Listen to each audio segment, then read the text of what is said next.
అందరికీ నమస్కారం. నా పేరు రమ. కాంట్రాక్ట్ మ్యారేజ్ 125వ భాగం. రచయిత తనుషా రెడ్డి గారు. కాసేపు అయ్యాక వెళ్ళి చూడొచ్చు. Nothing to worry. Morning normal అవుతారు. బట్ వీక్ గా ఉండటం వల్ల జాగ్రత్తగా చూసుకోవాలని చెప్తుంది డాక్టర్. థ్యాంక్ యూ అని రిలాక్స్ అయిన అయాస్ గుండె గట్టిగా కొట్టుకుంటుంటే ఎలా స్పందించాలో కూడా అర్థం కాక ఆయుషి ఉన్న రూమ్కి వెళ్ళాడు. ఎప్పుడూ నవ్వుతూ నిండుగా కనిపించే రూపం ఇప్పుడు మాసి చినిగిన చీరలో పాలిపోయిన ముఖంతో లోపలికి పోయిన బుగ్గలతో దీన స్థితిలో కనిపిస్తూ ఉంటే లోపలికి వెళ్ళటానికి కూడా అతనికి ధైర్యం సరిపోదు. ఆమె కాస్త దూరంలోనే ఆగిపోయిన అయాస్ డీప్ బ్రీత్ తీసుకుని అదురుతున్న గుండెల మీద చెయ్యేసుకుని దగ్గరికి నడిచాడు. ఆయుషి చేతిని తన 2 చేతుల్లోకి తీసుకుని, ఆయుషి వేకప్, నిన్ను చూసి 3 రోజులవుతోంది. నీ మాటలు లేక పిచ్చి పడుతోంది. ప్లీజ్ ఓపెన్ యువర్ ఐస్ అని అయాస్ బాధగా పిలిచాడు బొంగురుపోయిన గొంతుతో. ఆయుషి కళ్ళలో నుంచి కన్నీరు కనతల్లోకి జారుతుంటే తడి రెప్పలను తెరిచి చూసింది ఆయుషి. ఎదురుగా అయాస్ కనిపిస్తే మిస్టర్ ఖాన్ మెల్లిగా పిలిచింది లో గొంతుతో ఆయుషి. ఆయుషి అని కూర్చున్న చైర్ నుంచి పైకి లేచి ఆత్రంగా ఆమెను చేరుకున్న అయాస్ ఆయుషి బుగ్గ నిమిత్తే అతని చేతిని పట్టుకుని పైకి లేవడానికి ట్రై చేస్తుంది ఆయుషి. అభినహి అని ఆమె చేతిని పట్టుకుని ఆపేశాడు అయాస్. అయాస్ కలలోకి చూస్తున్న ఆమెకు కన్నీలాగవు. మాటలు లేకుండానే ఇద్దరు చూపులు ఒకరితో ఒకరు ఊసులు చెప్పుకుంటుంటే ఆమె కన్నీళ్లను బొటన వేలుతో తుడిచి డోంట్ క్రై ఆమె 2 చేతులను పట్టుకుని ముద్దాడి అలాగే నుదుటి కానించుకుని భారమైన మనసు కళ్ళు మూసుకున్నాడు అయాస్. మిస్ అయ్యారా? మిస్ అని నవ్విన అయాస్ ఆ వర్డ్ చాలా చిన్నదే అని ఆయుషి నుదుటి మీద ప్రేమగా ముద్దిచ్చాడు. నర్స్ వచ్చి చెక్ చేసి వెళ్తే 3 రోజుల నుంచి నిద్రలేని ఆమె కళ్ళు మూతలు పడతాయి. నిద్రపోతున్న ఆమెను చూసి బయటకు నడిచిన అయాస్ వేడిగా ఇడ్లీ అండ్ పాలు తీసుకుని వస్తాడు. పడుకున్న ఆమె లేచేసరికి గంట పడితే పైకి లేపి బెడ్ రెస్ట్ కానించి కూర్చోపెట్టి స్పూన్తో తినిపించి పాలు కూడా తాగించి టాబ్లెట్స్ మింగించి పడుకో అని అంటాడు అయాస్. ఆమె పక్కనే కూర్చున్న అతను ఆయుషి చేతిని తన చేతిలోకి తీసుకుంటే భుజం మీద తలవాల్చి జోయా అని అడిగింది ఆయుషి. నీ కోసం ఏడుస్తోంది ఆయుషి. మార్నింగ్ వెళ్దాం. ఇప్పుడు పడుకో, తర్వాత మాట్లాడుకుందాం. నాకు నువ్వు క్షేమంగా ఉన్నావు చాలని రిలాక్స్ గా అంటాడు అయాస్. నేను డాక్టర్తో మాట్లాడాలి. పిలవండి అని అడుగుతుంది ఆయుషి. క్యూ మాట్లాడాలని ఆయుషి అంటే ఆ లోపు రౌండ్స్ కు వచ్చిన doctor how is now Mrs Khan అని అడుగుతుంది. అయాస్ డాక్టర్ ఆమెకు దూరం జరిగితే ఆహిల్ కాల్ చేస్తాడు. ఇప్పుడే వస్తానని అయాస్ బయటికి కదిలాడు. అయాస్ న్యూస్ చూసావా అని ఆహిల్ కంగారు గంటే ఏ న్యూస్ అని విసుగ్గా అంటాడు అయాస్. ఒక ఇంటర్నేషనల్ క్రిమినల్ ని చేతిలో చనిపోతే ఆ న్యూస్ నీ వరకు రాకుండా ఉంటుందని నేను అనుకోవట్లేదురా. సో వాట్, నా వైఫ్ టచ్ చేశాడు, చచ్చాడు, ఓవర్.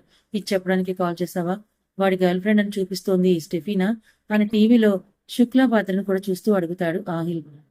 అప్పుడు బ్రతికింది, ఇప్పుడు చచ్చింది. మార్నింగ్ జెట్కు పర్మిషన్ తీసుకో అని కాల్ కట్ చేసి ఆయుషి దగ్గరికి నడుస్తాడు అయాస్. అప్పటికే ఆయుషి డాక్టర్ను అడిగి తనకు స్పృహ వచ్చినప్పటి నుంచి కలచివేస్తున్న అనుమానాన్ని నివృత్తి చేసుకుని ఉండడంతో కొన్ని జాగ్రత్తలు చెప్పి డాక్టర్ వెళ్లిపోతుంది. అయాస్ ని చూసి ఆయుషి కళ్ళు మెరిస్తే పడుకో అని అంటాడు Ayaz. Come closer mister Khan. Ayushi దగ్గరికి నడిచాడు అయాస్. అతని చొక్కా పట్టుకుని కింద గుంజిన ఆయుషి అయాస్ చెవిలో మీ కోపం వచ్చేలా మాట్లాడానని కోపంతో నన్ను పిప్పి చేసి బెడ్కు ఒక రోజు మొత్తం అంకితం చేశారు కదా, అందుకు రిజల్ట్ ఇది అని ఆమె కుడి చేతిని పొట్ట మీద ఉంచుకుంది ఆయుషి. లోపలికి పోయిన పొట్టకు ఆమె చేతిలోకున్న బ్యాండేజ్ కు సంతోషకరమైన వార్త అయినా ఆయుషి తీసుకున్న పెయిన్ ముందు చిన్నగా అనిపించి అతని మనసుకి అంత సంతోషాన్ని ఇవ్వదు. పొట్టను తన పొడవైన వేళ్లతో నిమిరి తెలుసు, దీనికోసమే సర్ప్రైజ్ చేయాలనుకున్నావా?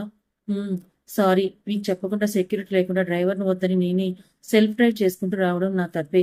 అందుకే వాళ్ళు నన్ను కిడ్నాప్ చేసి మిమ్మల్ని వీక్ చేయాలని చూశారని అపాలజీగా చెప్తుంది ఆయుషి. అయాజ్ ఏం మాట్లాడకుండా మౌనంగా ఉండిపోతే మీరు సంతోషంగా లేరా అయాజ్ గారు అని అడుగుతుంది ఆయుషి. నహి, I'm happy about you Ayushi. నేను నిన్ను సేఫ్గా కాపాడుకోగలిగానని అయాజ్ చెప్తాడు. I'm pregnant mister Khan. Ayushi మొహాన్ని దోసిలలోకి తీసుకున్న అయాజ్, నిజంగా నేను హ్యాపీగా ఉన్నాను.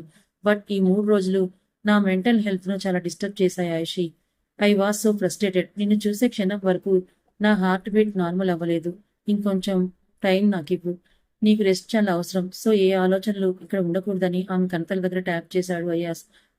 అన్న ఆయుషి అయాస్ చేతిని తీసుకొని తన చెంప మీద ఉంచుకొని అలాగే కళ్ళు మూసుకొని నిద్రపోతే ఆమె తల నిమురుతూ చైర్లో కూర్చున్న అయాస్ ఇప్పుడున్న పరిస్థితుల్లో బేబీని క్యారీ చేయగలదా? తన హెల్త్ ఇప్పుడే క్యూర్ అయ్యింది, మళ్ళీ ఏదైనా రిస్క్ ఉంటుందా?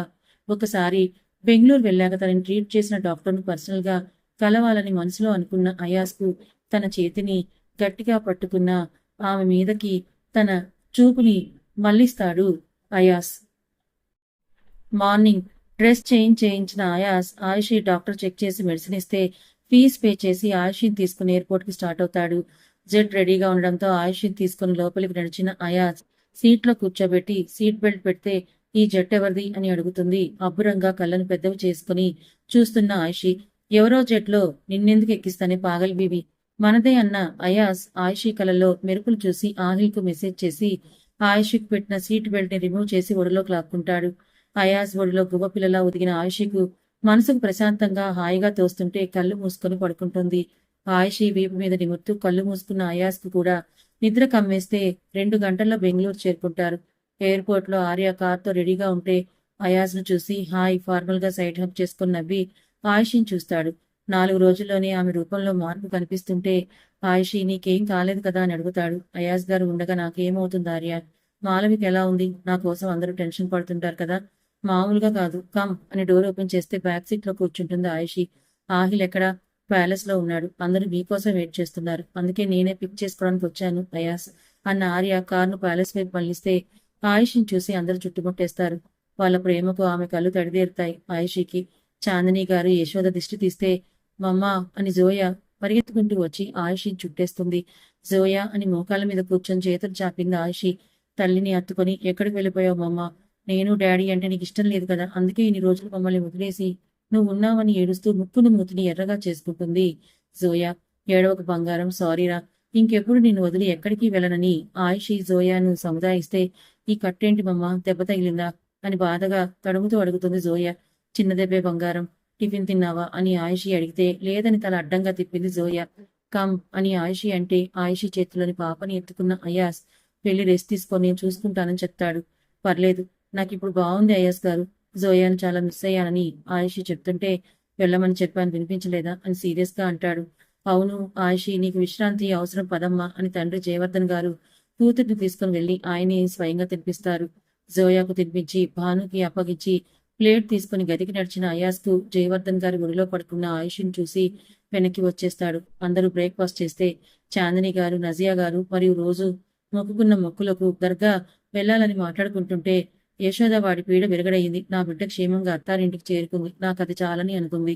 ఆర్య నేను ఇంకా వెళ్తానని అంటే మాలవిక నేను అక్కతో కాసేపు టైం స్పెండ్ చేసి వస్తాను ఆర్య గారు అని అంటుంది. కావ్య కూడా అదే అనడంతో సరే అని భార్యలను అక్కడే వదిలి ఆర్య ఆహిల్ ఎవరి ఆఫీసులకు వాళ్ళు వెళ్ళిపోతే ఆయుషి పడుకున్నాక బయటకు వచ్చిన జయవర్ధన్ గారు అయాజ్ని చూస్తూ భుజం తట్టి నా డెసిషన్ ఎప్పుడు 100% కరెక్ట్ అని నిన్ను చూసిన ప్రతిసారి అనిపిస్తుంది.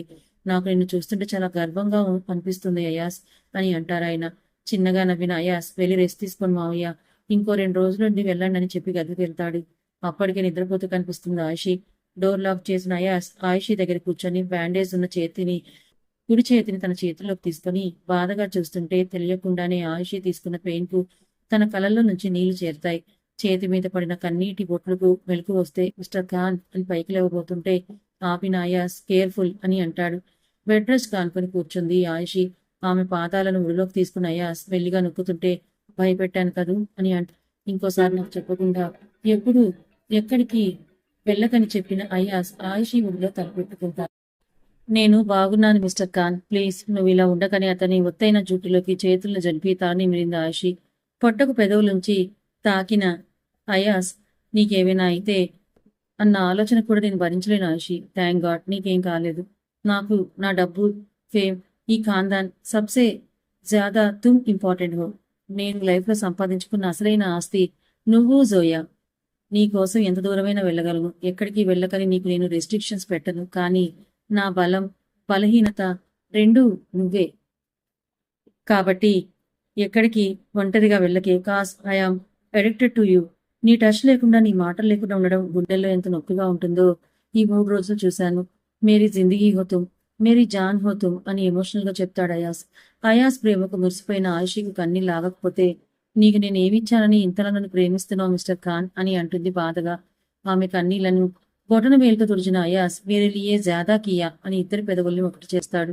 అతని పెదవుల తాకిడికి తన పెదవులను కదిలించిన ఆయుషి అయాస్ మెడ చుట్టూ చేతులేసి మోకాళ్ళ మీద కూర్చొని హత్తుకుంది.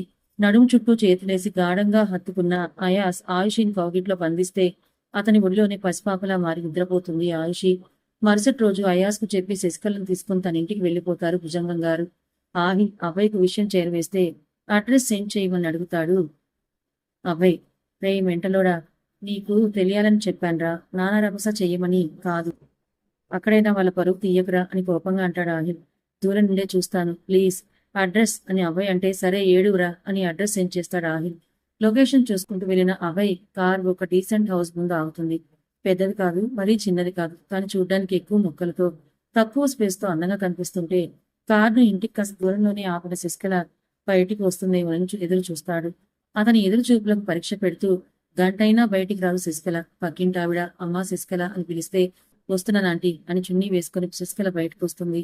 బాటిల్ గ్రీన్ డ్రెస్, సేమ్ చున్నీ అల్లిన జడతో శశికళ కనిపిస్తే గ్లాస్ ని డౌన్ చేస్తాడు అభయ్. చాలా రోజుల తర్వాత శశికళ రావడంతో ఆవిడ కుశల ప్రశ్నలు అడుగుతుంటే మాట్లాడుతున్న శశికళ తనకు కాస్త దూరంలో ఉన్న అభయ్ను గమనించదు. సరే సాయంత్రం అన్నయ్య వచ్చాక వస్తాను శశికళ అని ఆవిడ వెళ్ళిపోతే గేట్ వేస్తున్న శశికళను అక్కడే ఉన్న చిన్నపిల్లలు అక్క ఎప్పుడొచ్చావు, ఇన్ని రోజులు ఎక్కడికి వెళ్ళిపోయావని చుట్టుముట్టేస్తారు.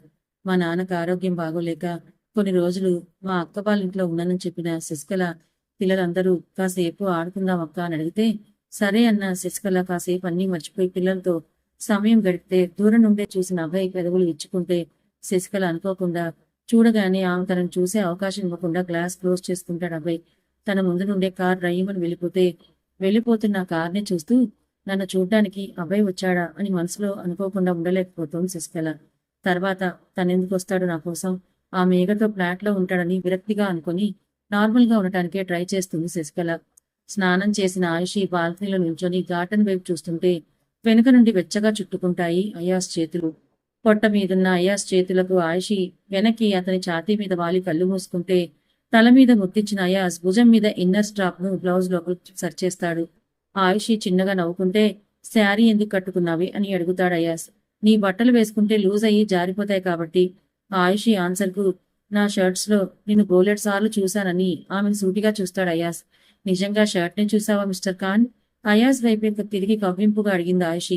నో, ముట్టుకుంటే బీట్రూట్ లా కందిపోయే నీ బాడీని చూశానని హానెస్ట్ గా చెప్తే అయాస్ ఛాతీ మీద గిల్లిన Ayushi you naughty mister Khan అని అంటుంది. నీ అంత కాదుగా, ముందు హెయిర్ డ్రై సర్చ్ చేసుకో, లేకపోతే జలుబు చేస్తుందని చెప్తాడు. ఇంట్లో ప్రెగ్నెన్సీ గురించి ఎందుకు చెప్పలేదు అయాస్? ఈవినింగ్ చెప్తాను సిట్ అని కౌచ్లో కూర్చోబెట్టిన అయాస్ చేతితో తినిపిస్తుంటే తింటూ ఆఫీస్ అని అంటుంది ఆయుషి. కొన్ని రోజులు నో ఆఫీస్, నాకున్న డ్యూటీ నిన్ను చూసుకోవడమే. ఇట్స్ ఓకే మిస్టర్ ఖాన్, అత్తయ్య అమ్మ భాను అందరూ ఉన్నారు కదా నన్ను చూసుకోవడానికి. వాళ్ళ అవసరం నీకు రాకుండా నేను చూసుకోగలను కమ్ అని ఆయుషి పెదాలను తుడిచి డ్రెస్సింగ్ టేబుల్ ముందు కూర్చోబెట్టి తడి జుట్టును డ్రయర్తో ఆర్పి వదిలేస్తాడు. అలాగే జడ ఎవరు వేస్తారు అయాస్? నాకు జడ వేయడం రాదు ఆయుషి, భానుని పిలుస్తానని అయాస్ మొబైల్ తీసుకుంటుంటే ఆపిన ఆయుషి ఇప్పుడే కదా వాళ్ళ అవసరం కూడా రాకుండా చూసుకుంటానని గొప్పలు చెప్పావని అంటుంది ఆయుషి గుర్రుగా చూస్తూ. సరే వేస్తానని మొబైల్లో వీడియోలో చూసి మరీ వదులుగా అల్లిన అయాస్ నడుము కింది వరకున్న ముత్తైన జుట్టుకు రబ్బర్ బ్యాండ్ వేస్తాడు. నవ్వుకున్న ఆయుషి జడ ఓకే, మరి మల్లెపూలు ఇప్పుడు ఎందుకే? ఏమో నాకు కావాలనిపిస్తుంది, తీసుకొస్తారా లేదా? నీకు ఇంకా సెకండ్ మంత్ కదే, అప్పుడే మూడ్ స్వింగ్ స్టార్ట్ అయ్యాయా? అయోమయంగా అడిగాడు అయాస్. కథ ఇంకా ఉంది. మొత్తానికి మళ్ళీ మన అయాస్ ఆయుషి ఈస్ బ్యాక్. మరి ఆయుషి ప్రెగ్నెంట్ అని ఇంట్లో వాళ్ళకి అయాస్ చెప్పడా? ఎందుకంటే ఆయుషికున్న హెల్త్ కాంప్లికేషన్స్ ని బట్టి ఒకవేళ అయాస్ ఈ నిజాన్ని దాస్తే లేదా ఇంట్లో వాళ్ళకి అయాస్ వాళ్ళు చెప్పకుండా తెలిస్తే ఏం జరుగుతుందంటారు?